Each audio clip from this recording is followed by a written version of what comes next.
Boa tarde a todos.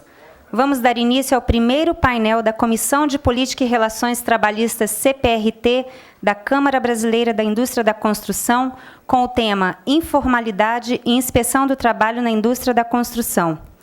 Eu convido à frente o presidente da Comissão de Política e Relações Trabalhistas e coordenador do painel, Antônio Carlos Mendes Gomes.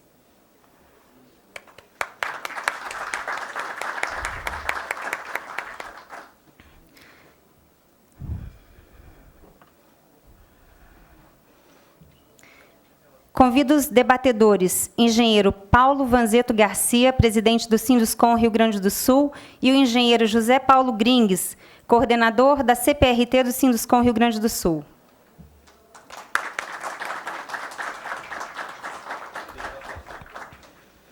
Convido o palestrante Antônio Sérgio Gomes de Miranda, auditor fiscal do Ministério do Trabalho em Minas Gerais, representando o ministro do Trabalho e Emprego, Brizola Neto.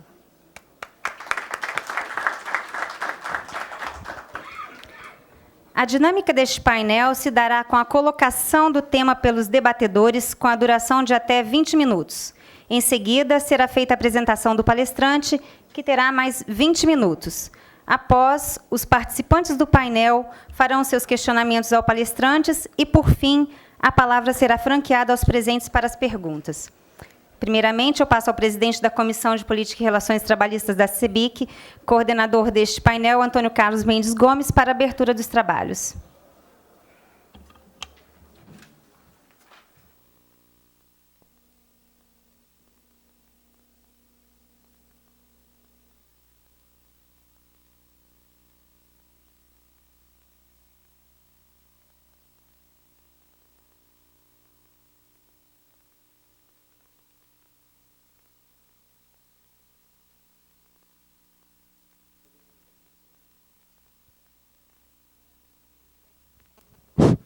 Ok.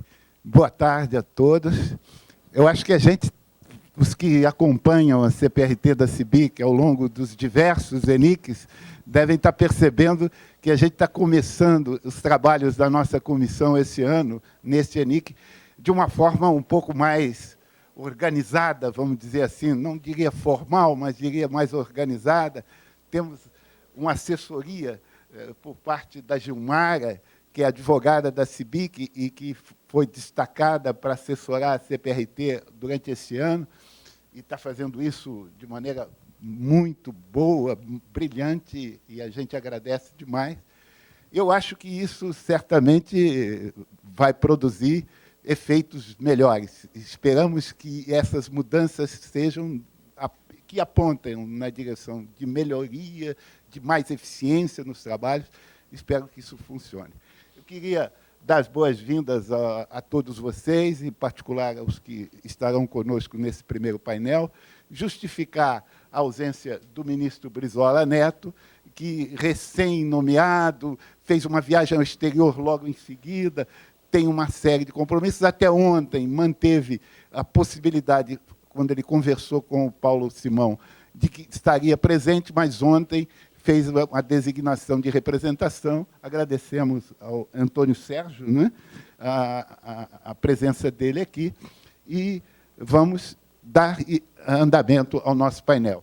E, primeiramente, passando a palavra ao Paulo e ao Zé Paulo.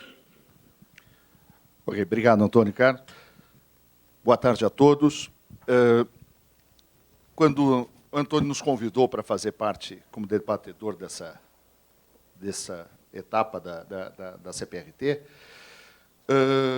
eu acho que é uma grande oportunidade para nós, do Rio Grande do Sul, principalmente, expormos um pouco as nossas relações com o Ministério do Trabalho e Emprego, em especial a Superintendência Regional do Trabalho lá do Rio Grande do Sul. O tema é extremamente interessante, porque trata de informalidade e inspeção do trabalho, ou seja, praticamente temas distintos, né? Mas que, no fundo, têm a mesma orientação e a mesma semente inicial. Quando nós falamos em informalidade, e eu vejo que isso talvez seja o principal tema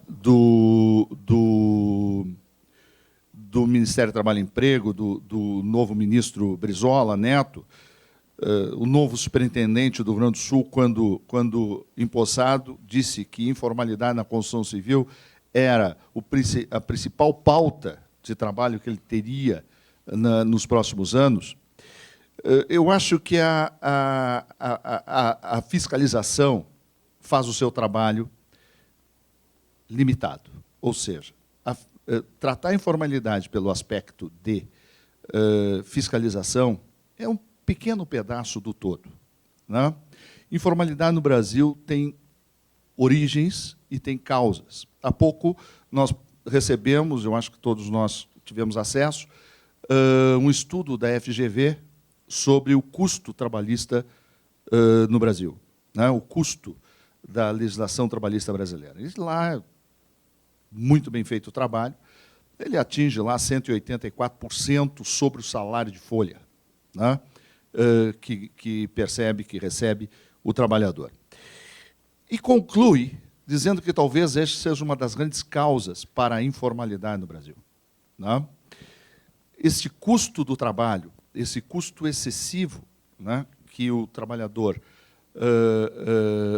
formal traz para as empresas e deixa de receber, de botar, impede que se coloque o dinheiro no bolso dele, né, junto com alguns atrativos legais, tipo salário-desemprego, tipo multa de FGTS. Isto leva o trabalhador, induz o trabalhador a fazer um tempo na formalidade, um tempo na informalidade, um tempo na formalidade, um tempo na informalidade. Então, talvez este seja a principal causa, né, do trabalho informal grande na construção civil. O José Paulo fez uma apresentação, vai passar para vocês com alguns dados, alguns números, né, Zé? E depois eu acho que eu volto a fazer algum comentário sobre isso.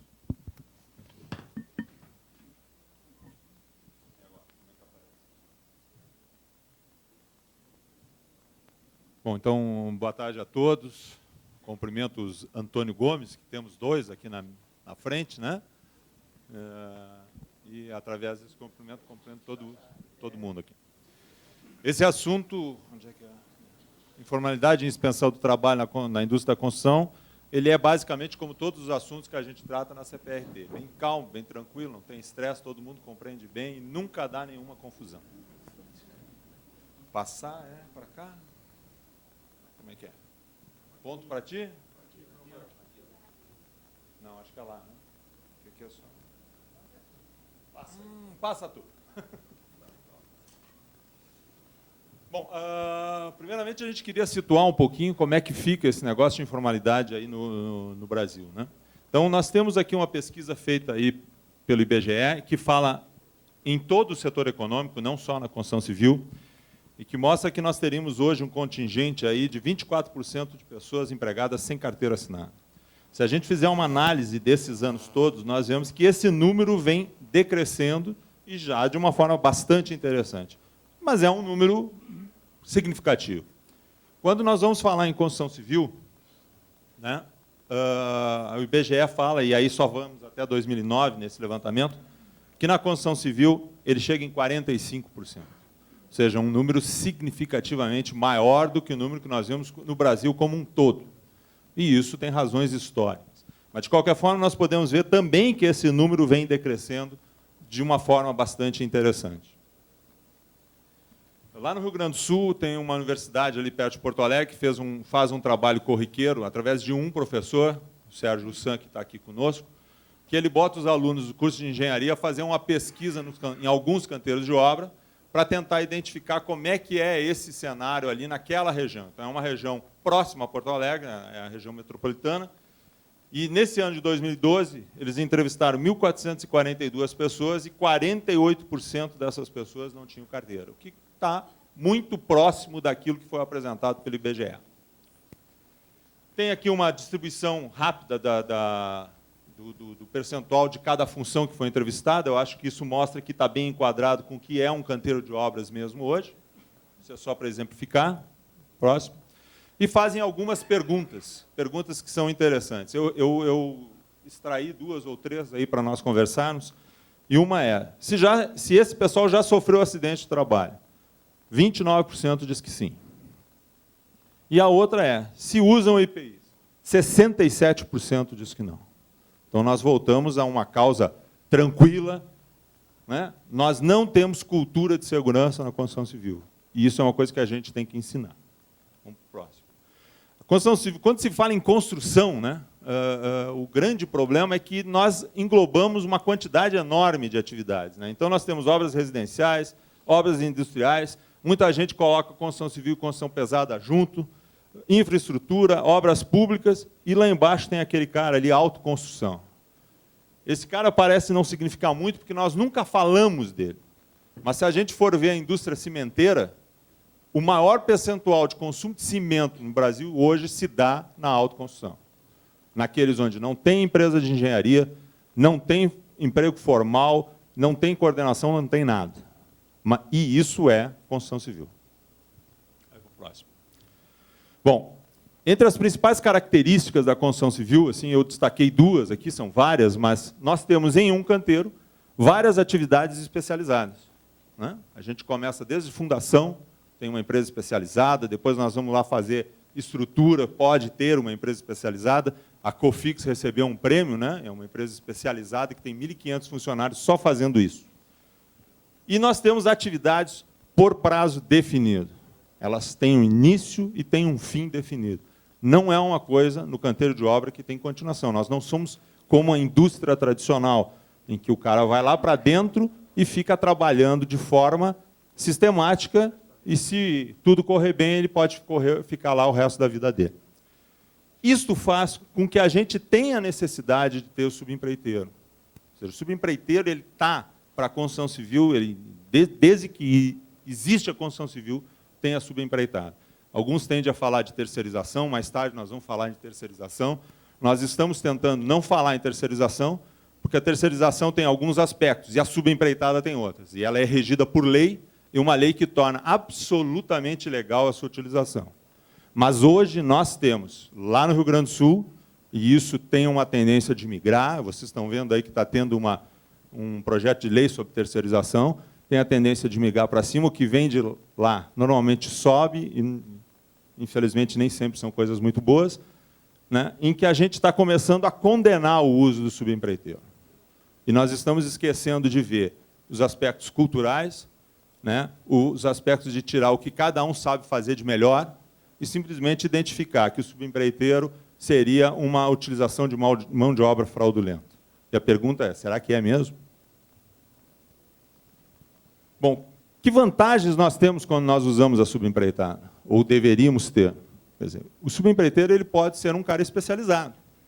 Em vez de eu ter uma consultora onde eu tenho que ter todo mundo, e aí todo mundo tem que saber fazer qualquer coisa, e isso significa fazer com pouca qualidade, nós podemos optar por empresas que sejam especializadas e, com isso, alcançar alguma das necessidades, né? Hoje eu estava acompanhando a apresentação lá da Vale, e eles falaram em vários pontos para que um projeto tenha sucesso ou insucesso. Um deles é a qualidade, o outro é alcançar o prazo, e o outro, né, o terceiro que foi lá, é alcançar o orçamento. Então, para isso, nós precisamos de especialização, precisamos de qualificação de mão de obra, que está ligado, né? E temos a convicção de que empresas bem estruturadas, subempreiteiras, nós vamos conseguir diminuir a rotatividade. E isso tem uma implicação fantástica na informalidade. Então, a pergunta que eu acho que a gente deveria fazer, que a gente tem que entender, é por que há informalidade. E eu acho que a gente também vê os aspectos culturais que sempre envolvem, ou seja, uma obra tem início e tem fim, como nós falamos hoje. Então, o trabalhador da construção civil, ele tem, assim, como natural ele ser empregado, e quando terminar aquela etapa ou aquela obra, às vezes ele só faz parte de uma etapa, ele ser demitido. Se não for de uma empresa especializada, se ele não estiver fazendo aquele serviço, se ele fizer parte da consultora, ele vai ser demitido. Bom, então aquilo que para muitos setores pode parecer um grande problema, esta demissão na construção civil não é um problema. Ela faz parte da característica da nossa atividade. E aí nós temos um arcabouço jurídico enorme que tenta prevenir ou brecar essa questão da demissão. E nós acabamos, por sermos uma atividade diferente das outras atividades, nem melhor, nem pior, mas diferente, pagando o pato por termos que nos adaptar a uma legislação que foi feita pensando muito mais na indústria do que na construção civil. Volta só um pouquinho, por favor. Não, mais uma para frente. Para frente, para frente. Aí. Bom, se a gente for olhar a legislação, dentro desse enfoque, todas aquelas coisas que foram feitas para tentar impedir que haja demissão, será que elas não estão servindo hoje como um estímulo para que haja demissão? Eu tenho lá, aviso prévio. É uma forma de eu ganhar um mês a mais de salário todos os anos, ou 2. Né?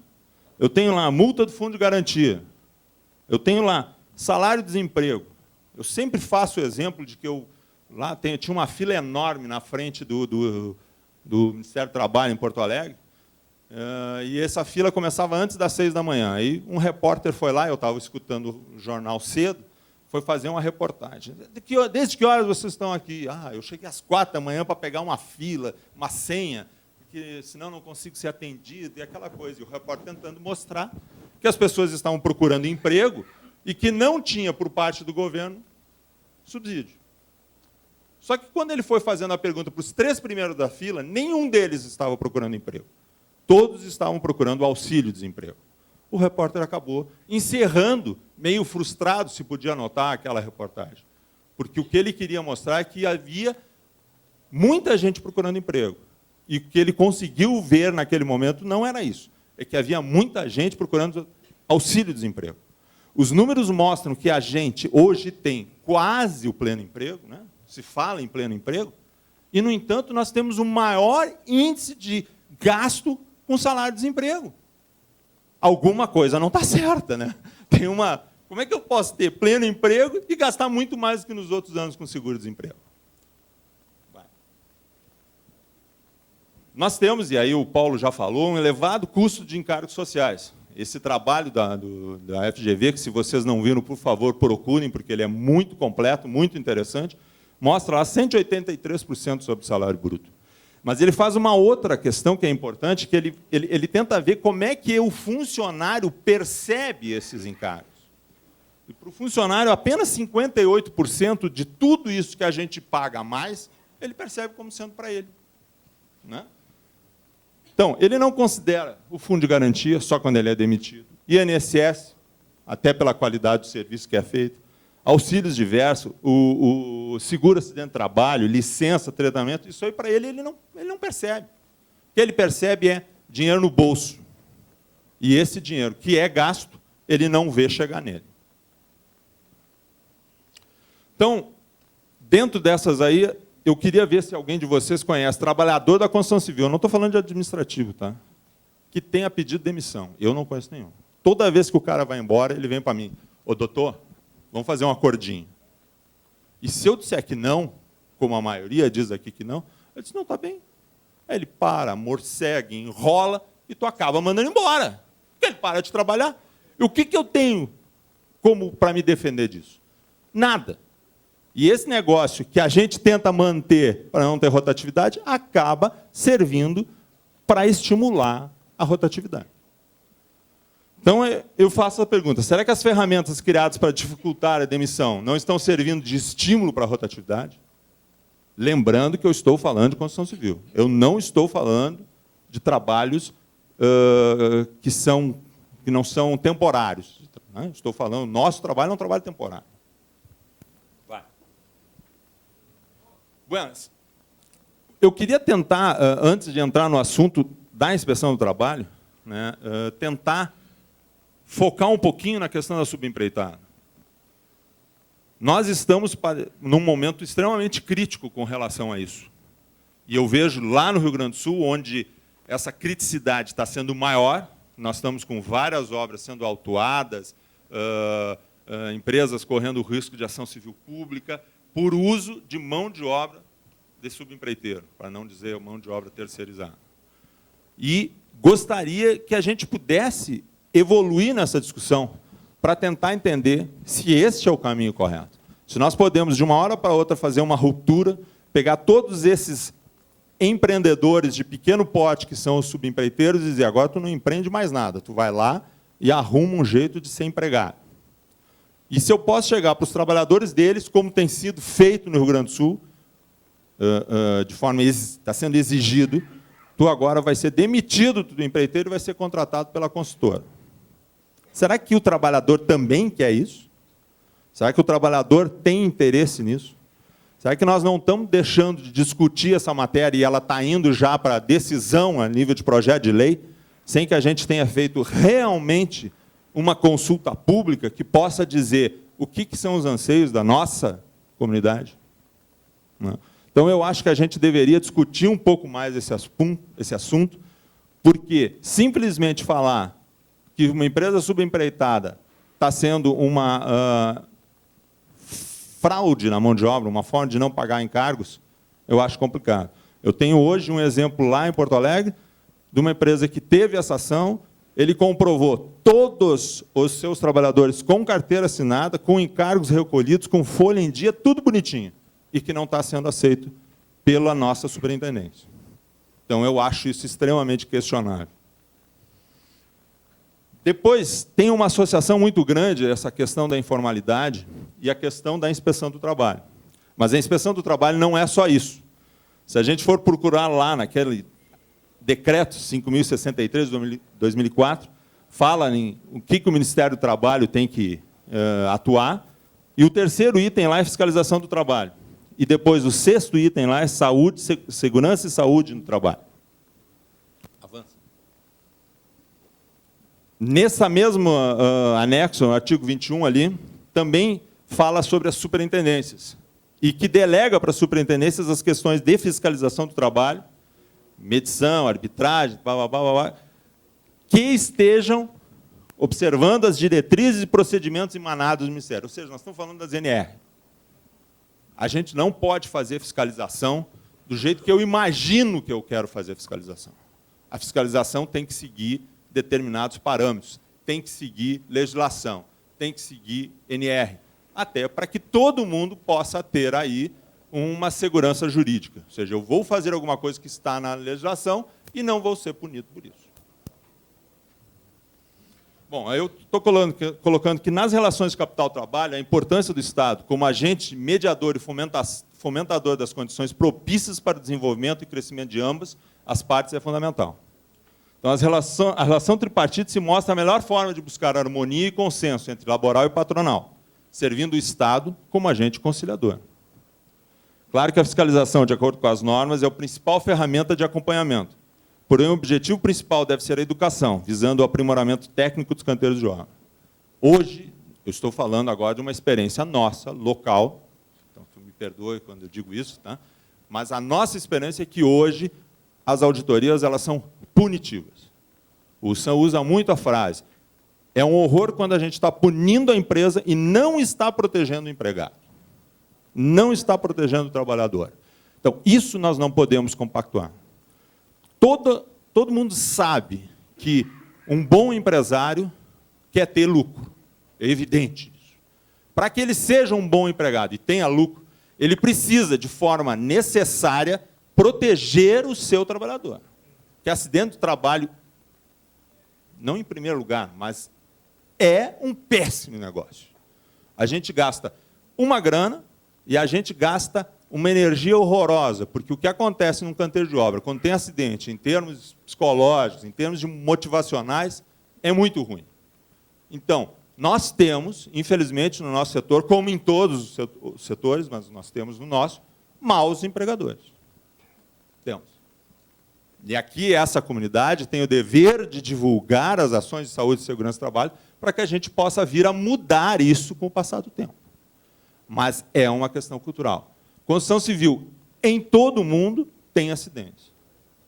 No ano passado, lá no ENIC, o Clóvis da SNI mostrou que os índices de acidentes em países como Estados Unidos e Espanha, que é dito uma maravilha sobre o ponto de vista, tem talvez a legislação mais rígida de saúde e segurança do trabalho, tem índices de acidente maiores do que os nossos. Isso não quer dizer que a gente deva se orgulhar, porque os nossos índices não são nenhuma maravilha. Mas a gente está tentando fazer alguma coisa e temos muito ainda para caminhar. Por isso, se nós não conseguir fazer com que trabalhadores, empregadores e governo trabalhem juntos e que a gente se preocupe única e exclusivamente com ações punitivas, nós não vamos evoluir. Não sei se eu botei mais alguma coisa aí. Nós temos alguns pleitos para terminar, né? A gente tem hoje a portaria 40.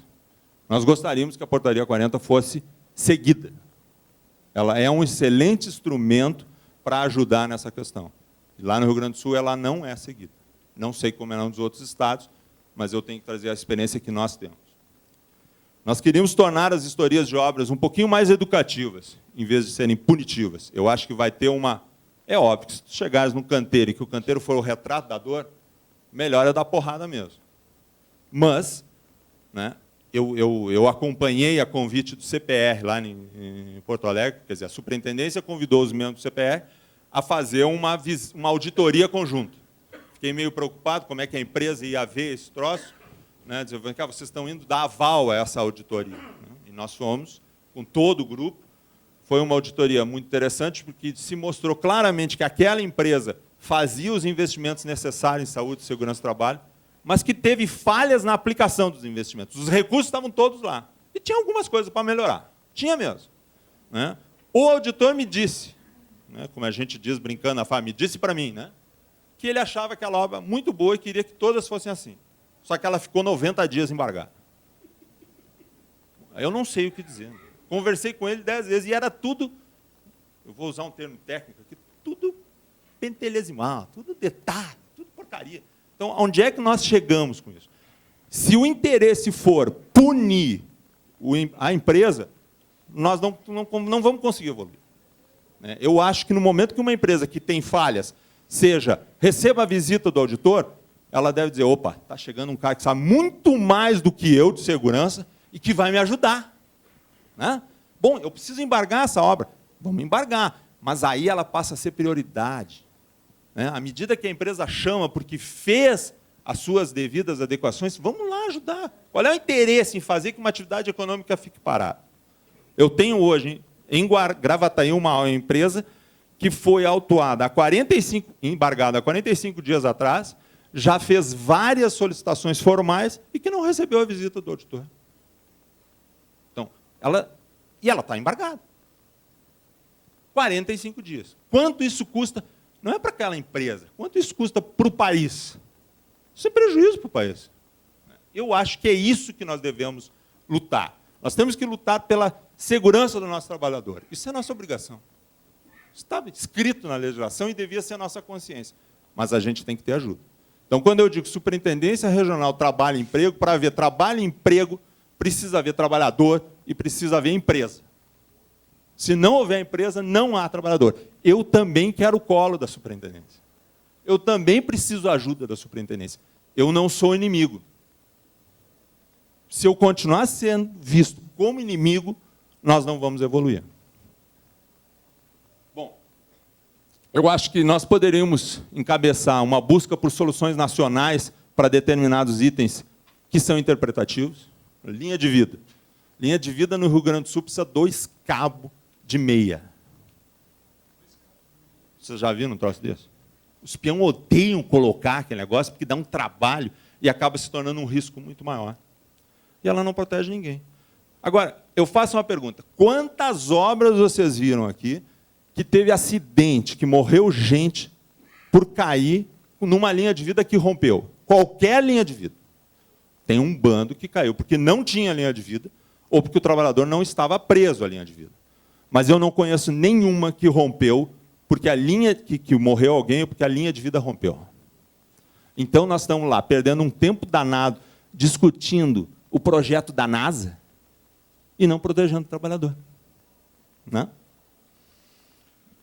Outra coisa que é fantástica é o seguinte, eu vou lá e compro uma betoneira, ou como a gente brinca lá, uma bitorneira, novinha. Tira ela da loja, eu vou lá e ponho no canteiro e recebo a visita do auditor. Estou embargado. Não tem uma betoneira que esteja de acordo com a legislação. Eu não posso brigar com o auditor porque ele está certo. Mas por que nós deixamos esse troço sair da fábrica? Agora, nós temos que ser especialistas em betoneira? Eu tenho que entender de como é que é o acionamento, de como é que é a parada, de subir, como é que é, em 6 volts, passa para 12 depois. Eu não entendo esse troço. E não quero entender. Eu quero entender de construção. Eu quero ir comprar um negócio que seja homologado. Por que nós não podemos ter certificação dos equipamentos como temos certificação dos EPIs? Que, às vezes, também não são aceitos. Homologar ação realizada em parceria entre sindicatos patronais e laborais, com a participação de entidades técnicas. Por que eu falo isso? Lá no CPR e lá no Rio Grande do Sul, a gente, às vezes, decide fazer algumas ações que há a concordância do patrão e do trabalhador, que não estão fora do aspecto legal, mas que eu não consigo ter a homologação da superintendência. Porque, não, depende da interpretação do auditor, cada um pensa de um jeito, e aí não dá para fazer isso, eu não posso me comprometer. E nós, novamente, não evoluímos, porque não fazemos um trabalho coletivo. Fica sempre baseado num trabalho individual. Quando se fala em informalidade, né, lá, eu não sei se vocês têm aqui, mas a orientação lá no Rio Grande do Sul é acompanhar as grandes obras. Eu não sei se é porque pensa que as pequenas não têm jeito de acompanhar, ou porque elas estão tudo bem. Mas a maioria da informalidade que a gente vê são nas pequenas obras. Na obra aquela que não tem uma empresa de engenharia, que não tem um responsável técnico, está cheio. Essas não são fiscalizadas. Nós tivemos um caso lá em Porto Alegre, numa avenida importantíssima, uma artéria da cidade, que o cara foi fazer uma demolição. Chamou um monte de amigos, começou a demolir, não sabia como demolir. Aí a laje caiu em cima dos caras, morreram 2. E vai para a construção civil. Não tinha um responsável, não tinha projeto, não tinha engenheiro, não tinha nada. E uma outra coisa que a gente tem muita dificuldade é saber efetivamente os números da construção civil. Eu confesso que cada vez que eu venho num evento e que eu ouço os caras dizerem construção civil, campeã de acidentes, eu fico louco. Primeiro porque eu sei que não é. Não quer dizer, nós somos segundo, terceiro ou quarto, também é ruim, mas nós não somos campeão. Mas não tem um único trabalho em que não diga que a construção civil é campeã em acidentes. E a gente não sabe onde encontrar isso. Não está separado por segmento, não está separado por tipo de acidente. Não, 1 minuto, depois tu não vai falar, viu? Não está separado pelas coisas que podem fazer a gente tomar ações. Nós temos que conhecer o problema. Vamos fazer um pareto desse negócio que nem qualidade, e aí nós vamos saber onde é que nós vamos agir de forma consciente e que tenha representatividade a ação. Tem mais? Não, acho que não. Né? Então, o que eu queria deixar aqui de recado é esse. Lá no Rio Grande do Sul, eu estava esperando falar com o ministro, pedir para ele uma coisa que era extremamente importante, que eu sei que os senhores têm, entendo quando foi criado, que é a tal da autonomia funcional. É um troço sensacional, mas tem que ser usada com inteligência. Nós precisamos disso seja utilizado com inteligência. Porque senão o que acontece? A gente ouve, o que eu ia dizer para ele, e o antecessor dele ouviu isso várias vezes, a seguinte frase: em mim, nem ministro manda. Isso mostra anarquia. Né? E nós precisamos ter uma coordenação, nós precisamos ter um alinhamento. E, para isso, a gente tem que ser visto como parte do sistema, e não como inimigo. Muito obrigado.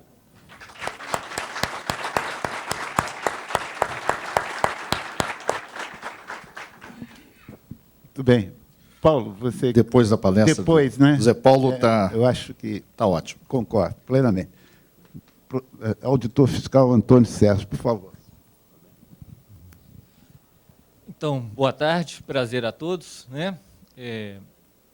Com satisfação que estamos aqui hoje, representando o ministro, uma coisa meio, aliás, com muita brevidade, porque tudo transcorreu igual o senhor Antônio falou, o ministro até ontem ele tinha essa pretensão, depois, por problemas de agenda, pediu que alguém...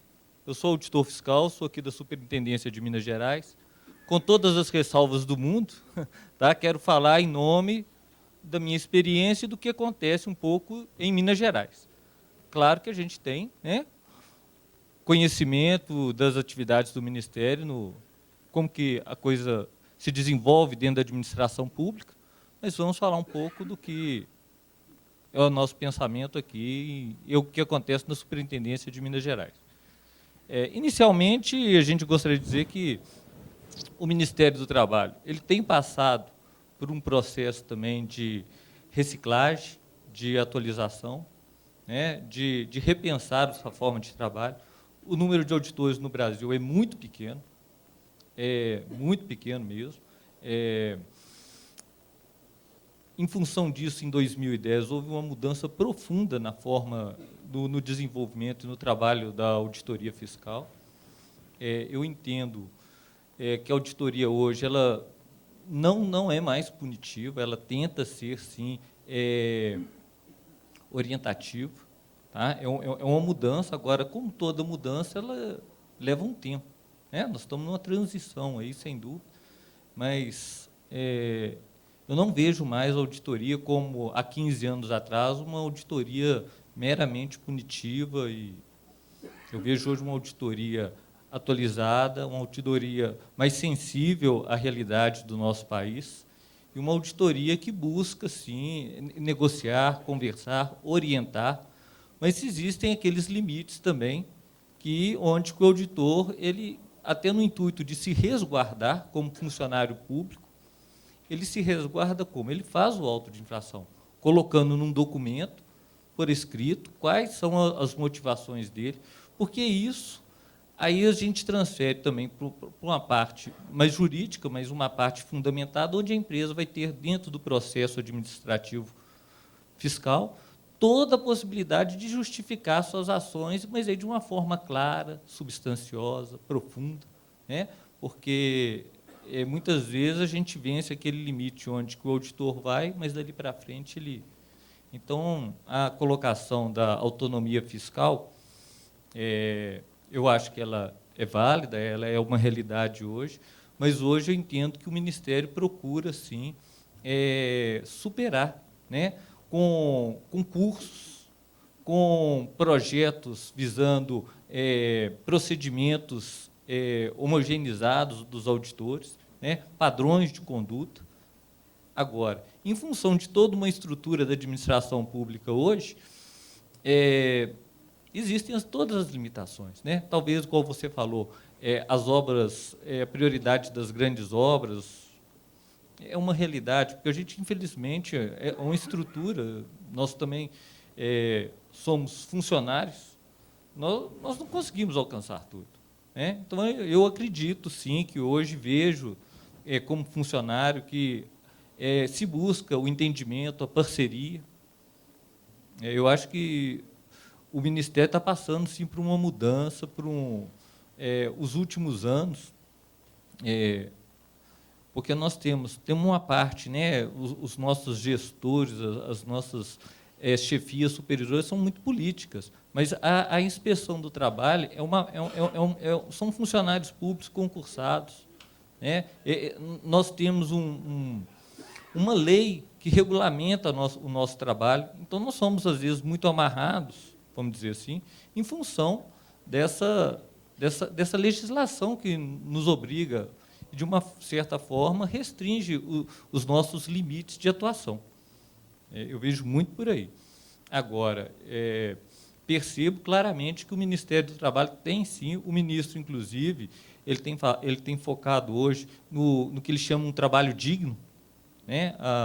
Todas as declarações do novo ministro, vamos dizer, trabalho digno, ele tem focado muito isso, e essa dignidade para ele se passa pela formalização, né, pelas condições de trabalho e pela parceria com as empresas, com os empregadores, para que se possa efetivamente desenvolver, que a lei seja cumprida. O auditor, basicamente, ele tem a função de verificar o cumprimento da lei. Se amanhã a lei for mudada, nós não temos problema nenhum em mudar o nosso pensamento e exigir o que tiver na lei. Né? Nós somos restritos, aí nós temos os nossos legisladores, né? A legislação ela é feita pelos nossos legisladores. Quando se muda a legislação, nós acompanhamos. Agora, nesse caminho aí, realmente, a gente tem passado por problemas, né? Existe, no nosso entendimento, uma diferença muito grande do que seja informalidade, do que seja, vamos dizer, a terceirização, que é o objeto do outro debate, e o que seja a precarização, né? Fazemos essa distinção clara. A informalidade nos incomoda profundamente, mas eu acho que isso o governo, a administração pública tem caminhado. Por exemplo, hoje o trabalhador, quando ele entra com o pedido do seguro-desemprego, a administração pública hoje, em função até mesmo do que a gente hoje também falar do pleno emprego, né, a administração pública encaminha para ele 3 possibilidades de onde que existem necessidade de novos trabalhos. Se o trabalhador, por motivos particulares, ele se recusar 3 vezes a esse encaminhamento de novas possibilidades de emprego, é suspenso o seguro-desemprego. Isso, eu acho que vai ser uma mudança profunda nas relações de trabalho, porque, infelizmente, é da nossa sociedade, não sei se é uma cultura nossa, mas existe uma indústria assim, do seguro-desemprego. O Ministério combate isso, mas a gente tem muita dificuldade também, né? Nós somos pedidos para que se façam investigações de fraude ao seguro-desemprego, nós temos muito, mas nós não damos conta. Então, e eu acreditava muito nisso, que existiam outros mecanismos capazes da gente inibir, não extinguir, mas inibir um pouco esse alto índice de fraudes, vamos dizer assim, ao seguro-desemprego. E o governo agora ele fez essa legislação nova, houve uma mudança, que quando o trabalhador ele entra com o pedido dele do seguro-desemprego, é deferido, mas imediatamente a administração pública começa a procurar, dentro do perfil que ele se propõe, a novos... Isso é um exemplo, tá, por favor. A novas possibilidades de trabalho, né, de outras empresas, das atividades dentro do perfil que ele estabeleceu. Se ele se recusar por 3 vezes, é suspenso o seguro-desemprego dele. Então, eu acho que isso vai ser, não talvez a curto prazo, mas aí a médio prazo, como talvez seja aquela briga, né, do gato e do rato, né, porque, por exemplo, hoje a legislação falava se o trabalhador ele se usufruir do benefício do seguro-desemprego, ele tem um interstício de 16 meses para poder receber esse benefício novamente. Mas só isso não era. Então, hoje, o que o Ministério do Trabalho observou que a periodicidade nesse período de 16 meses era muito grande.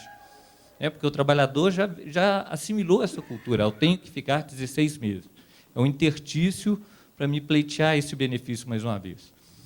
Então, isso já não era mais suficiente. Então, agora, eu acho que é um exemplo que a administração pública tenta melhorar um pouco essa questão também que nos preocupa e nos incomoda profundamente, a informalidade. Agora, temos as limitações, claro. O Ministério do Trabalho, então, voltando mais uma vez, a questão, em 2010, houve uma mudança profunda no trabalho da inspeção do trabalho. Hoje se desenvolve trabalho por grupo, às vezes por atividade econômica, ou às vezes por atributo da legislação. E dentro desse contexto, a gente acredita que o nosso trabalho se torna mais eficaz e mais... a eficácia, com isso a gente consegue ser mais eficiente também no nosso trabalho, né? Então, hoje, por exemplo, existe um grupo realmente, em função das obras da Copa do Mundo, das obras das Olimpíadas, existe um grupo de auditores hoje que, baseado igual se fez há algum tempo atrás o Grupo Móvel de Fiscalização para o Trabalho Escravo, Trabalho Degradante, hoje existe um grupo só para fiscalizar as grandes obras do PAC, né? Isso é uma realidade também, não sei se objetivamente você falou, se referindo ao Rio Grande do Sul, as grandes obras de construção, né? No nosso caso aqui, a gente não tem, a gente entende a indústria da construção civil, e aí, entendendo junto a construção pesada e a construção civil. Tá? Fazer essa ressalva também. Mas, então, existem grupos de trabalho que focam essas principais atividades econômicas, os principais atributos, né, para tentar realmente reduzir o número de irregularidades. Com relação à indústria da construção civil, o que o Ministério hoje tem percebido é que existe realmente uma grande evolução, né? Nós não vemos mais a informalidade, ou melhor, a informalidade hoje ela se reduziu muito, né? E o que às vezes nós temos ainda é terceirização e precarização. Agora, na questão da informalidade, não. Agora, entendendo a precarização, que foi um dos termos que você colocou, por exemplo, às vezes a gente entra numa obra para fazer essa auditoria e encontramos lá, por exemplo, uma empresa, né, porque, igual você falou, a subempreitada. Está na legislação, ela é plenamente permitida, mas ela tem a ressalva, que seja feito por uma empresa ou um serviço especializado. Não é isso? Essa especialização é que, às vezes, o entendimento do auditor difere um pouco do entendimento, às vezes, da empresa. Né? A gente respeita, né? E por isso que existe o processo administrativo, que aí a gente ultrapassa a questão da conversa, e aí, por escrito, nem que seja no final lá, essa discussão se caminhe para o Poder Judiciário, que aí lá, com o poder da definitividade, se decida aquela situação. Mas não reste dúvida. Né? O que acontece? Por exemplo, um empreiteiro, vamos dizer, um empreiteiro no serviço de serventes, por exemplo. Eu, inclusive, tive o cuidado de conversar com a coordenadora desse grupo de trabalho aqui em Minas Gerais, da construção civil. O entendimento aqui em Minas Gerais é da seguinte situação. Por exemplo, uma empresa, vamos dizer que seja uma empresa especializada no serviço com fornecimento de serventes para uma obra. Se essa empresa ela tem um responsável técnico, se os funcionários, esses serventes da obra, eles têm lá um engenheiro, alguém que os oriente, né, da empresa, aqui em Minas Gerais nós temos aceitado essa subempreitada. Até na questão mesmo de servente, que existe uma discussão grande, né? É uma outra discussão, que é atividade fim e atividade meio, mas aqui se aceita. O que acontece é que uma empresa menor, né, eu estou falando servente, porque, vamos dizer assim, talvez seja o extremo, né? Porque os outros serviços especializados, se você pega um ar-condicionado, um outro serviço elétrico, aí é muito especializado, acho que isso é muito tranquilo, acho que não resta dúvida. Né? Mas o que acontece é que nós não encontramos uma empresa, por exemplo, que faça uma subempreitada com fornecimento de serventes que tenha essa organização. Então, aí, a auditoria, até, né, como que eu já fiz essa ressalva, no intuito de se resguardar, o auditor faz o auto de infração. Né? Agora, aqui em Minas Gerais, realmente a gente tem buscado realmente o entendimento, a parceria, né, com o Sinduscom, com o Sindicato dos Trabalhadores, porque sozinho nós temos essa convicção, nós nem temos essa pretensão de resolver uma atividade econômica igual a da construção civil, que, entendemos, tem franca expansão, né? E nas nossas auditorias aqui, quase um quarto das auditorias em Minas Gerais são feitas na atividade econômica da indústria da construção civil. Então, precisam de outros parceiros trabalhando junto.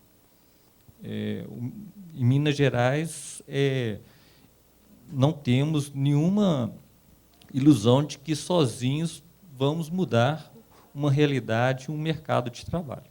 Né? Existe uma estrutura dentro do Ministério, os auditores são subordinados a uma secretária da Inspeção do Trabalho, em Brasília, e essa secretária responde diretamente ao ministro do Trabalho. O ministro do Trabalho ele tem consciência disso. Né? hoje, em função de recursos que estão sendo, que vêm do Fundo de Garantia. A auditoria tem passado por cursos, por reciclagem, no intuito realmente de que sejam propiciado aos funcionários, aos servidores públicos, possibilidade de melhoria, de uniformização de procedimentos, de condutas, para realmente evitar a questão do que o meu entendimento é esse, eu decido dessa forma, e nem o ministro muda o meu pensamento.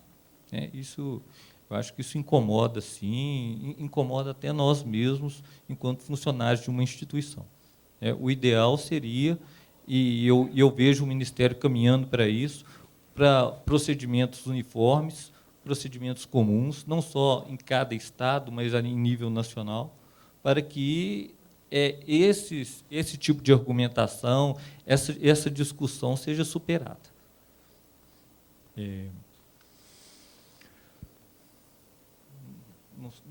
Eu não sei, eu vou deixar, então eu vou agradecer, eu vou deixar para o debate, que a gente eu acho que é mais enriquecedor. Tá? Muito obrigado. Vamos dar início, agradeço ao Antônio Sérgio, vamos dar início ao debate. E eu começaria, antes de passar para vocês, que o Paulo fizesse uma intervenção. Obrigado, Antônio. Miranda, uma observação. Essa tua percepção que estamos num período de transição, que nós estamos ultrapassando essa fiscalização punitiva para uma educativa, né, infelizmente, não é Brasil. Né? Talvez isso seja uma percepção aqui em Minas Gerais, mas no Brasil, eu com certeza, né, te digo que não é o que está acontecendo. A mesma empresa, no Rio Grande do Sul, comprou um elevador de cremalheira e outro em Goiás. Tem obra nos dois. O elevador de Goiás, o mesmo elevador. O elevador de Goiás custou R$90 mil e do Rio Grande do Sul R$130 mil.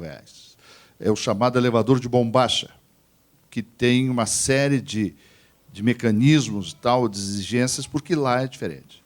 Na FEICOM desse ano, nós tínhamos um fabricante de betoneiras que colocou lá betoneira gaúcha, betoneira brasileira. Estava lá. Claro, com custo maior. Os nossos contratos, eu sou da área imobiliária, os nossos contratos de venda de apartamento, naquela cláusula de prazo, de extensão de prazo por motivos de greve, etc., nós colocamos também interdições pela fiscalização da SRT. Está lá no nosso contrato. Claro, vamos dizer, é discutível. Bom, mas pelo menos vamos discutir com alguma coisa que foi conversada e falada e foi assinada contratualmente. Né? Então, o que nós vemos é que essa tua percepção de que há uma mudança de conduta não se estende a alguns cantos do Brasil. Né? Sobre a questão informalidade, terceirização, subempreitada, não sei, me parece inócuo, completamente inócuo. E foge, talvez, do objetivo primeiro. Qual é o objetivo primeiro numa fiscalização, ou nossa mesmo? Né? É a qualidade do trabalho que nós oferecemos para o nosso funcionário. Ou seja, segurança, equipamentos, projetos de proteção, projetos de engenharia de proteção, uma boa área de vivência. Acho que isso é fundamental. Fiscalização sobre as carteiras, se tem carteiras assinadas, se estão sendo cumpridos os ritos trabalhistas, etc. Essa consideração, se isso é o empreiteiro ou se isso é a empresa, me parece inócua, porque não tem algum ganho para o trabalhador.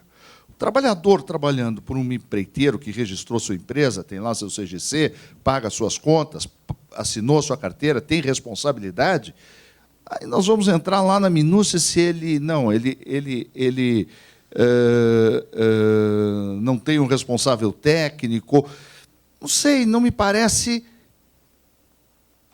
que isso tenha algum objetivo para o trabalhador, nem para a empresa, né? Me parece muito mais um aspecto, uma firula legal, uma situação legal, do que efetivamente cumprir o seu objetivo, que é dar qualidade de trabalho, dar qualidade no ambiente de trabalho para aquele funcionário.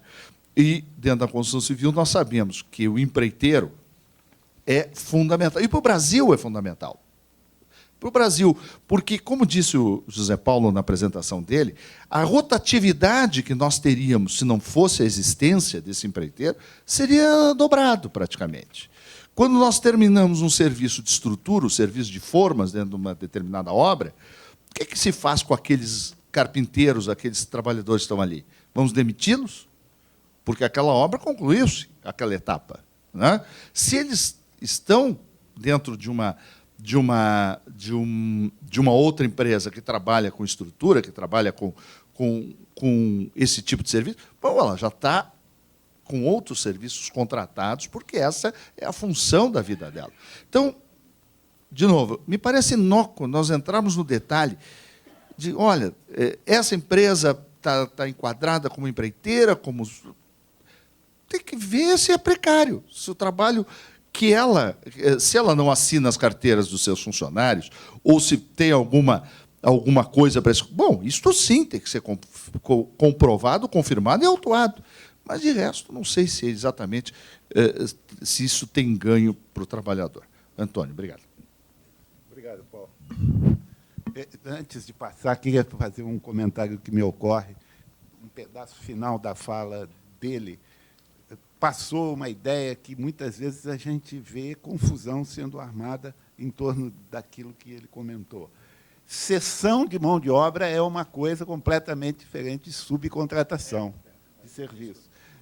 Cessão de mão de obra, como você listou, cessão de serventes, etc. Isso se enquadra em outra legislação, outra questão que está especificamente delineada e as exigências para isso ser legítimo estão postas na lei, cujo número eu não me lembro, mas é a lei de trabalho temporário, de cessão de mão de obra, que é a lei que trata disso. A subcontratação é outra questão de serviço. E, a propósito, eu fico animado, vou gastar 3 minutos para ler uma coisa brilhante que, recentemente, nós tomamos conhecimento. Foi uma sentença de uma juíza de nome Beatriz, de Mato Grosso do Sul. Ela julgando uma ação interposta pelo Ministério Público contra 2 empresas, uma contratante, a outra subcontratada, alegando o Ministério Público que as empresas utilizavam indevidamente da terceirização, pois o fizeram, inclusive, em relação à sua atividade fim, e que utilizaram contratos de empreitada para mascarar a relação de emprego. Essa era a tese, que é muito comum e é adotada por muitos auditores fiscais, como o Paulo citou lá, e o Zé Paulo comentou no Rio Grande do Sul. A sentença dela, que eu acho que é brilhante, ela diz assim: mesmo sendo 2 empresas da área de construção, podem subempreitar a obra ou parte dela, desde que os contratos firmados sejam regulares. Poder-se-ia imaginar que todas as atividades da construção, desde a fundação até o acabamento, fariam parte da atividade fim das reclamadas. Mas, se assim fosse, o contrato de empreitada e subempreitada não teria lugar nesse setor, o que não é a vontade do legislador, como está demonstrado no artigo 455 da CLT, que permite tranquilamente a subcontratação.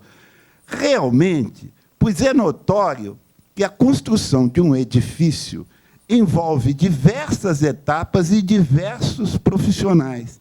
E seria quase impossível a empresa ter domínio e executar todas essas etapas. A fundação, por exemplo, exige pessoal especializado em máquinas caras. Para a realização dessa etapa, se as reclamadas não pudessem contratar empreiteira, teriam que encontrar pessoal especializado para contratação ou deslocar funcionários de outro estado, comprar máquinas ou alugar máquinas. Esses empregados seriam utilizados apenas naquela fase da obra e depois dispensados.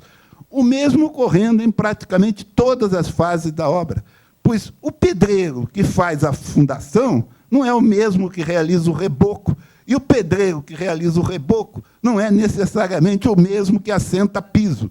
Essa situação parece ter justificado a utilização do contrato de empreitada de forma ampla, mesmo pelas empresas de construção civil, como forma de viabilizar a execução da obra e torná-la menos onerosa, o que resulta em preços mais acessíveis aos consumidores finais.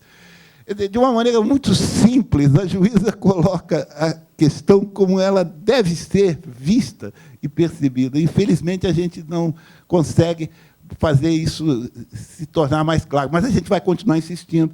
O próximo painel nós vamos tratar dessa questão da terceirização ou da subcontratação, como nós precisamos cada vez mais falar na especificidade da construção. Estamos falando de subcontratação, nós não estamos falando de cessão de mão de obra, nós não estamos falando de contrato de temporário de cessão de mão de obra, nós estamos falando de contratos previstos no Código Civil e na CLT de subcontratação de serviço. Precarização é uma distorção que pode haver nesse processo, como há em todos os segmentos, em todas as atividades econômicas dentro da nossa sociedade. Precarização é outra questão que é repudiada por nós, de forma alguma nós concordamos com o processo de precarização. Nós achamos que deve ser uma subcontratação dentro de bases legais, com obediência da lei, com atendimento da coisa. Bom, está aberto. Só para ser o segundo, para não ficar muito Rio Grande do Sul, espera um pouquinho. Você lá, por favor, se identifique, até para que o Antônio Sérgio tenha uma ideia de que não temos aqui só o pessoal do Rio Grande do Sul, tá bom? Boa tarde a todos. Meu nome é Fernando de Lemburgo, eu sou presidente do Sinduscom Oeste do Paraná, e eu fiquei triste com uma constatação. O Paraná está mais para o Rio Grande do Sul do que para Minas Gerais. Infelizmente, nós temos situações muito mais parecidas com as que foram descritas, nós conversamos isso já algumas vezes, do que foi posto como critério de fiscalização em Minas Gerais. Mas seriam duas coisas que eu gostaria de colocar. As estatísticas, como foram mostradas aqui, nos deixam claro que o foco dos problemas na mão de obra, acidentes e os danos que acontecem, são muito mais nas autoconstruções do que nas obras executadas por empresas organizadas. E infelizmente, o fato que ele constatou, e nós temos também nas nossas regiões, a falta de auditores gera a pouca fiscalização. Então, me parece que seria inteligente o direcionamento da fiscalização nos pontos onde existem os maiores problemas. Se os índices altos de acidentes estão nas autoconstruções, o correto seria que a fiscalização fosse focada nas autoconstruções.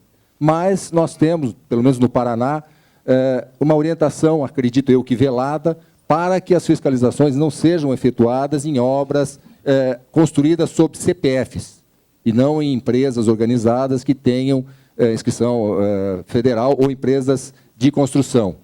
E isso gera essas distorções. A estatística é levada a números absurdos para o setor da construção, gerando mais fiscalização, porque o setor é um setor complicado em relação a acidentes, sendo que os acidentes são dentro da autoconstrução. Então, me parece que seria inteligente o foco na fiscalização de autoconstrução ou de obras cujo índice de acidentes, a incidência seja maior. Então, eu acho que isso seria uma sugestão que nós temos levado ao Paraná.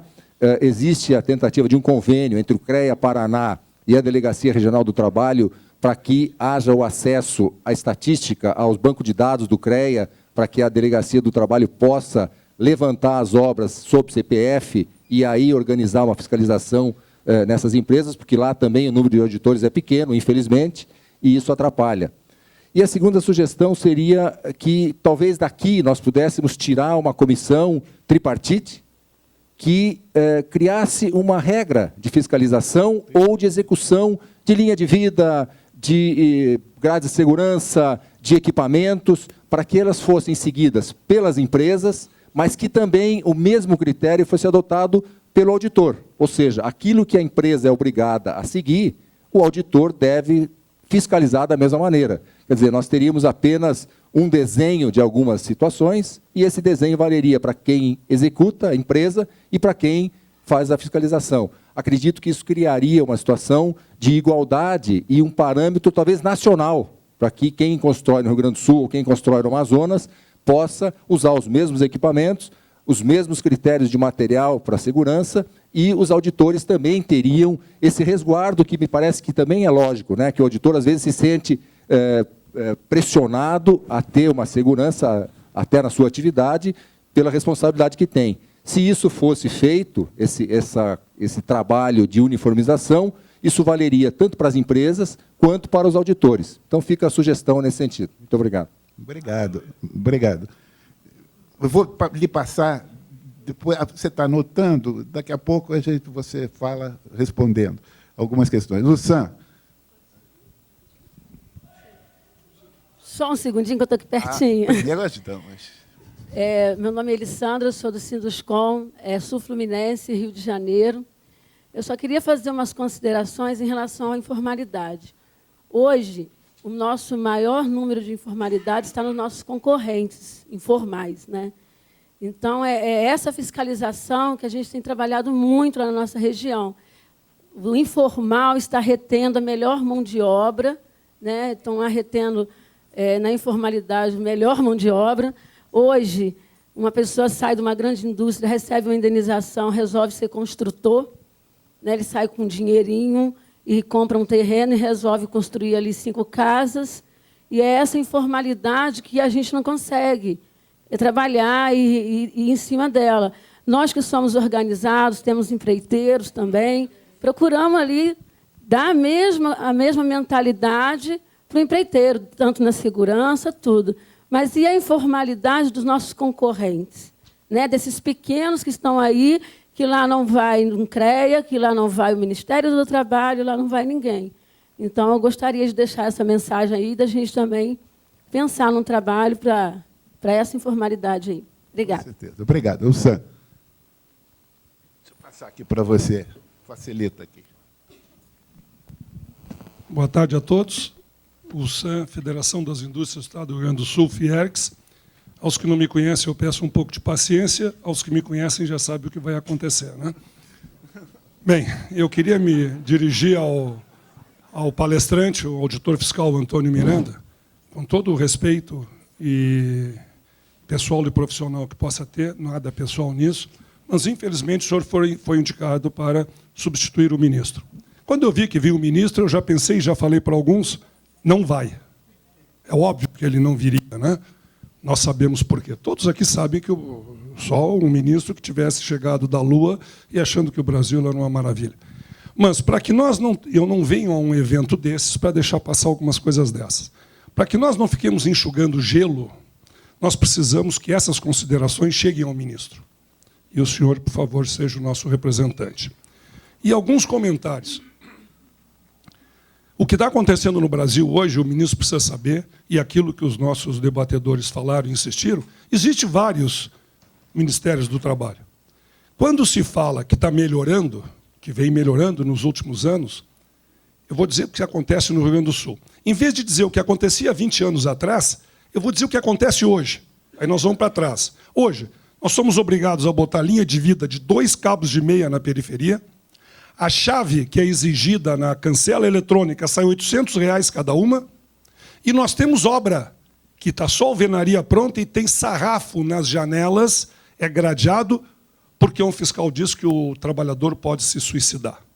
Então, se hoje está assim, imagina como estava 20 anos atrás. Não, está igual.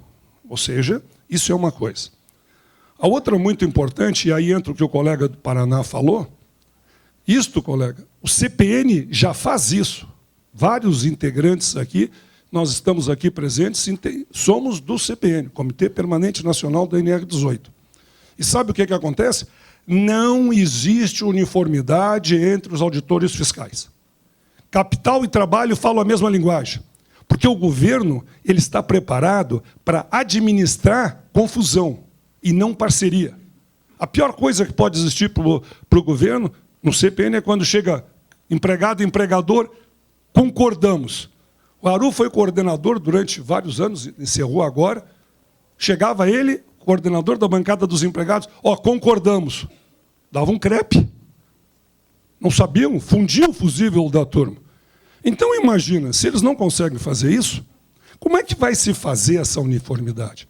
E esse negócio da terceirização e precarização é piada. Eu concordo quando o Paulo diz, não interessa quem paga. Interessa que pague bem e respeite os direitos do trabalhador. Ponto. Não interessa. Com a terceirização, quarteirização, quinteirização, tem que ir lá ver quem é que não está respeitando. Puna-se. Porque nós temos que terminar com essa história que todo mundo na construção civil é conivente. E gostaria que no seu relatório para o ministro constasse em letras garrafais que ninguém nessa sala, e eu assino por todos, ninguém admite precarização na construção civil. Mas eu tenho certeza que todos concordam com a terceirização. Perfeito? Obrigado. Muito bom.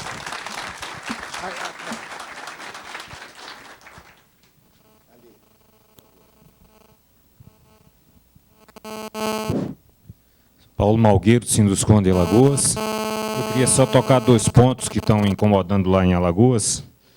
As empresas lá foram multadas recentemente por não atingir a cota do deficiente físico. Apesar de procurar, colocar em rádio, jornal, procurar a Associação de Deficientes Físicos, Senai disponibilizou o curso para qualificar o pessoal, foi em busca da associação se alguém se inscrevia, ninguém se inscreveu, e mesmo assim nós fomos multados. Fomos à DRT, eles disseram que recebe a orientação de Brasília, quais empresas fiscalizar, através do CAGED, eles mandam a relação.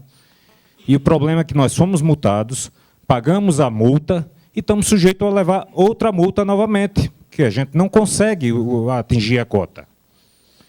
E outra questão também que está incomodando a gente, só numa empresa prejuízo de mais de R$200 mil, é a questão do menor aprendiz.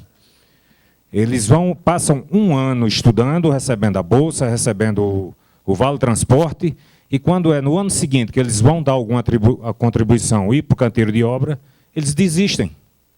Tem empresas que tinham 16, só ficaram 3. 13 abandonaram quando chegou na parte de botar a mão na massa. Então, eu acho que eles não podem ter só direitos, eles têm que ter alguma obrigação, alguma coisa para contribuir também. Obrigado. Eu queria fazer só uma colaboração naquilo que o Sam disse. Nós tivemos uma obra lá no Rio Grande do Sul que teve a grata fiscalização de 18 pessoas fiscalizando. Eram 6 auditores fiscais e 12 futuros auditores fiscais, ou em treinamento, já eram auditores, mas estavam em treinamento. Então, o que acontece? A gente sabe que tem que haver treinamento, né? Então, foram 18 numa obra só. E foi muito bacana ver o relato do pessoal de obra dizendo do quebra-pau entre os auditores fiscais, dizendo isso pode, isso não pode. Quer dizer, eu não conseguia lá ter, e é isso que tu falaste, a questão da interpretação, ter o mesmo critério entre eles. Eles brigaram lá dentro. Então, para facilitar, se alguém achasse que estava ruim, autuava, mesmo que os outros achassem que estava bom. Então, facilitar, era um critério, o critério foi estabelecido. Vão autuar tudo que tiver dúvida, né? E isso só mostra a questão dessa dificuldade de uniformização. Nós temos lá, houve aquela força-tarefa com relação aos elevadores a cabo. Não vamos discutir o elevador a cabo aqui, vamos discutir a força. A força-tarefa essa foi no Brasil inteiro, são 700, 800 elevadores que foram embargados no Brasil inteiro, né? Todos esses elevadores, todos, eu tenho notícia, já foram desembargados, menos os 72 do Rio Grande do Sul, que continuam embargados até hoje. Quer dizer, isso mostra que existe realmente um muro de Berlim ali na divisa com Santa Catarina, que é um troço difícil de transpor, assim, é uma loucura o troço. A gente não consegue passar por cima daquela coisa. Tio. O Paraná já está subindo esse muro. Pelo menos não vamos morrer sozinhos, né? Tem que ter... Então, o que nós precisamos é exatamente o teu discurso. O teu discurso, para mim, ele é assim, maravilhoso. Eu só queria saber como é que a gente pode fazer uma coisa que no Brasil é muito difícil. A maioria, como tu diz, conseguir migrar para a minoria. Lá nós queremos inverter essa lógica. Quem está certo é que somos nós. O resto que se adapte a gente. Aí não dá. Não é? É isso que não Obrigado, dá. Zé Paulo. Nós precisamos ter critérios. Eu sou Marcelo, Cicepot MG, eu sinto discordar do nobre auditor fiscal, não acredito nessa maleabilidade da fiscalização do Ministério do Trabalho em Minas Gerais. Desafio que tenha sido feita alguma auditoria em alguma empresa de Minas Gerais que ela tenha saído zero balas, zero autuações. E, às vezes a gente se sente assim, nós não somos empregadores, nós somos exploradores de trabalhadores, o que absolutamente não é verdade. São vários aspectos que a nossa vontade é que o senhor seja portador da seriedade desta Assembleia e da indignação da mesma Assembleia em relação a esses procedimentos do Ministério do Trabalho, da fiscalização do Ministério do Trabalho. É só isso. Obrigado. Obrigado.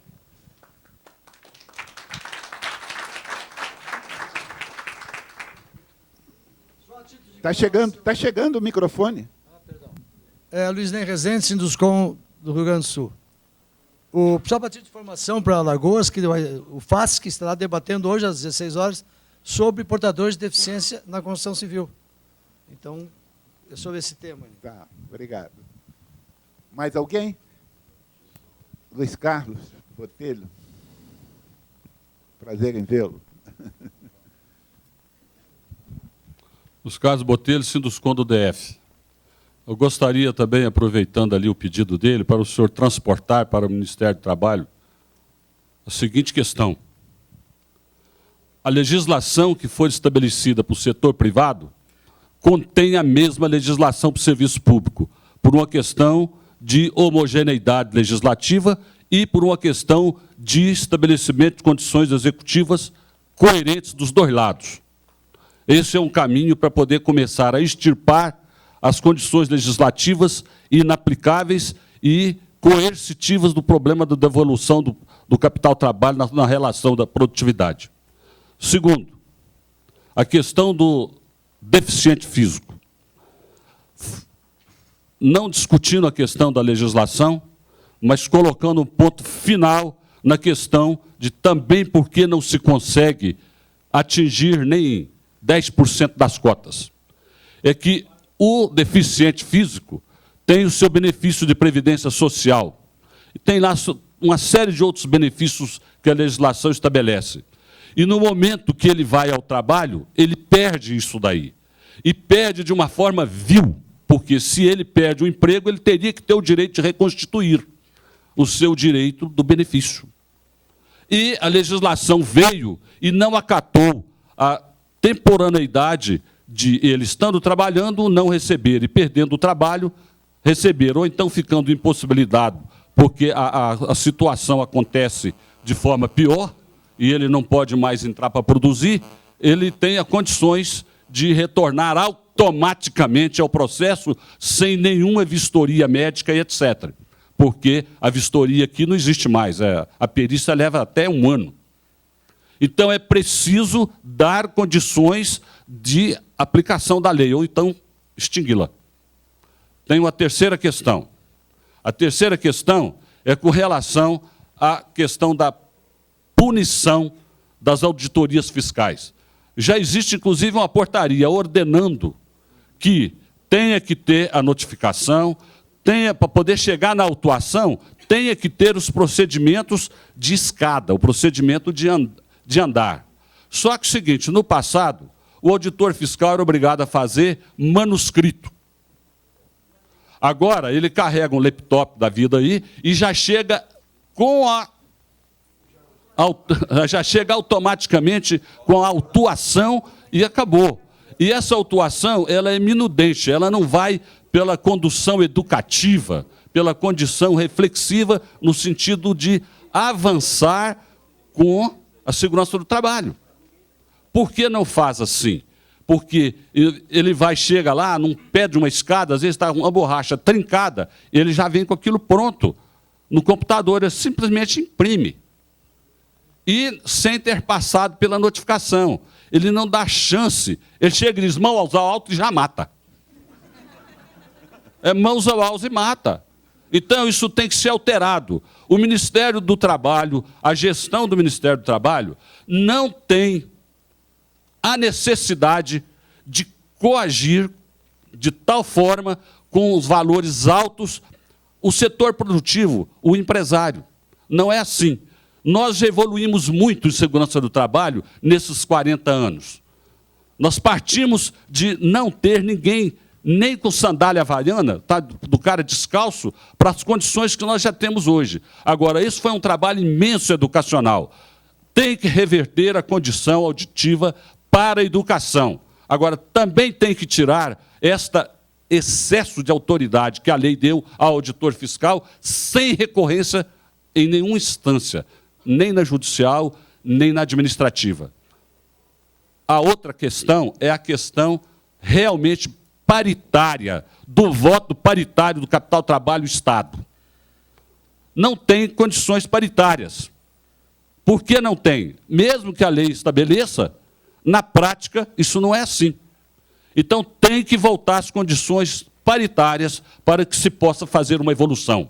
Ou seja, esse país está precisando de um choque de gestão na direção do sentido da verdade, e não do sentido dessa minudência do poder. É preciso levar isso ao ministro lá. Obrigado. Só um minuto aqui na frente, depois a Luciana.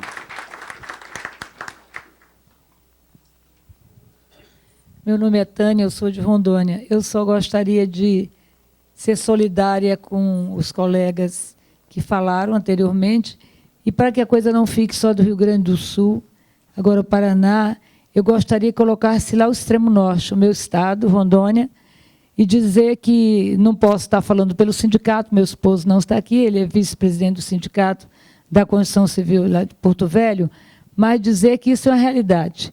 A questão educativa, que eu até por ser assistente social e trabalhar na área de RH da minha empresa, e fui diretora do sindicato também bastante tempo, fui uma das fundadoras do nosso fórum lá em Gramado, mas o que acontece é que o nosso companheiro esteve na nossa cidade, em Porto Velho, me fugiu o seu nome, o Aru, e numa discussão no nosso sindicato, de uma forma bem atuante, ele esteve lá conosco, que eu continuei mesmo sem ser diretora, como voluntária, trabalhando, nós chegamos a fazer uma proposta dessa, que nem o exemplo que você falou de Minas Gerais, né? No sentido de que poderiam estar trabalhando conosco numa fase mais orientadora, até porque com o advento das usinas e das grandes obras no nosso estado, aliás, no nosso município, coisa que nunca aconteceu em lugar nenhum, então há uma confusão muito grande.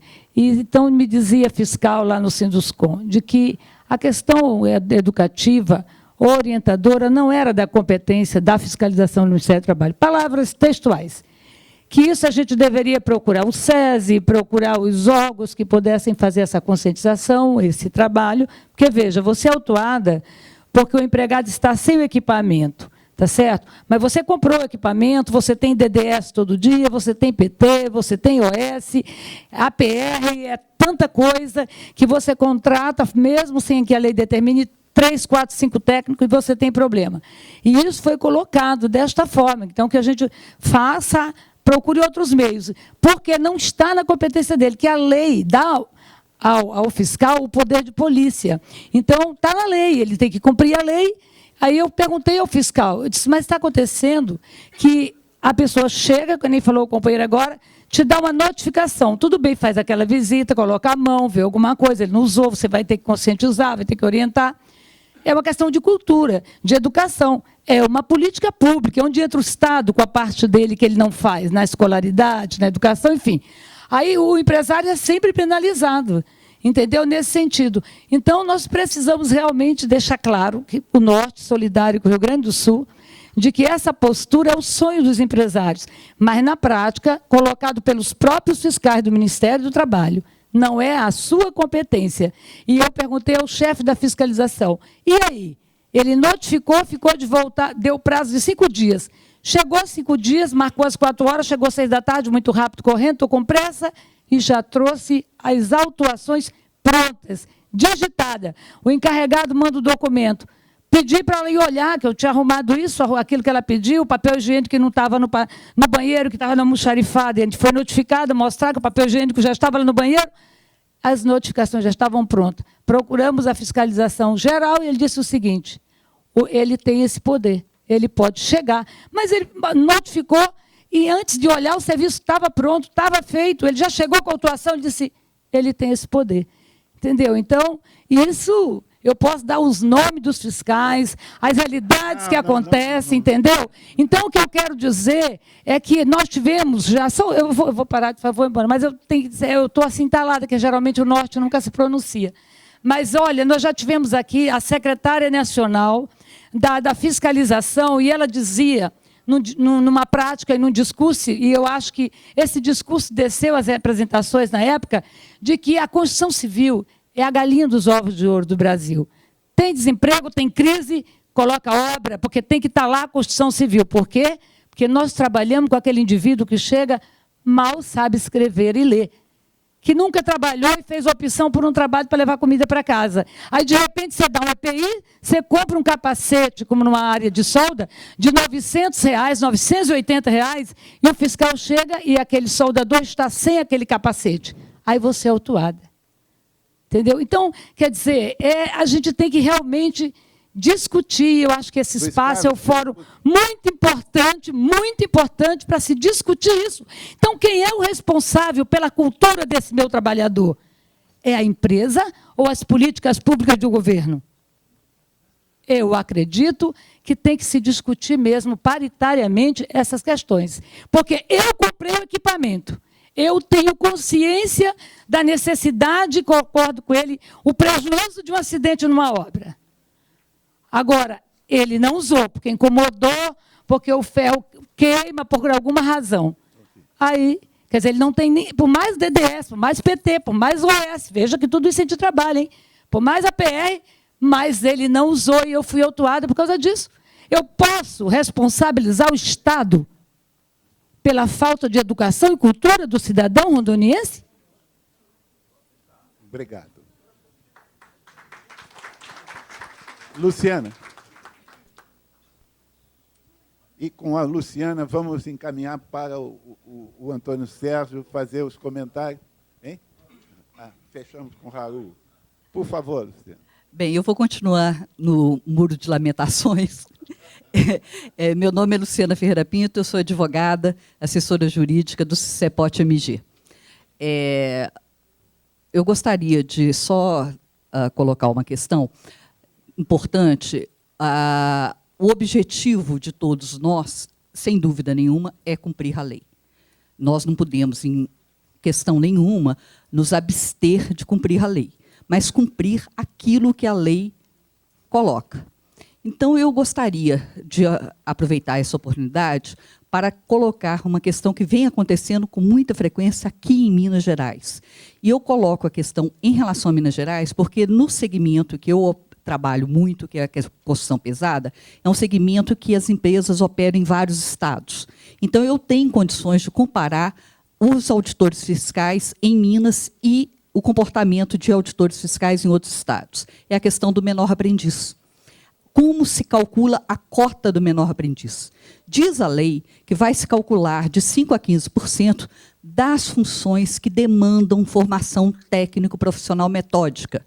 E a lei exclui, dentro das funções que demandam formação técnico-profissional metódica, os cursos técnicos, universitários, etc. e tal, que, sem dúvida, são funções que demandam formação técnico-profissional metódica.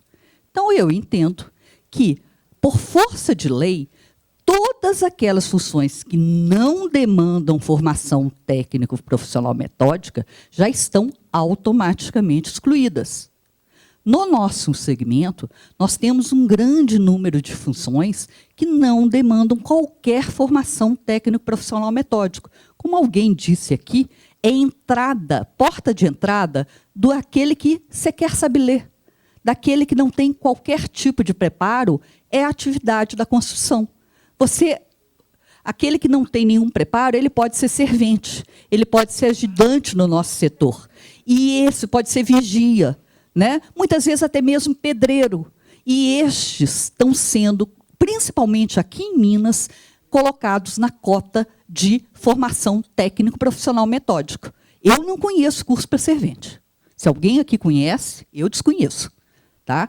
Então, eu gostaria que levasse isso ao Ministério do Trabalho. Aqui, em relação aos auditores fiscais aqui em Belo Horizonte, porque nós temos sucessivamente, insistentemente, feito defesas administrativas e indo para o judiciário questionando isso, mas eu acho que deveria ser um trabalho com o Ministério do Trabalho, em Brasília, para uma uniformização de entendimento.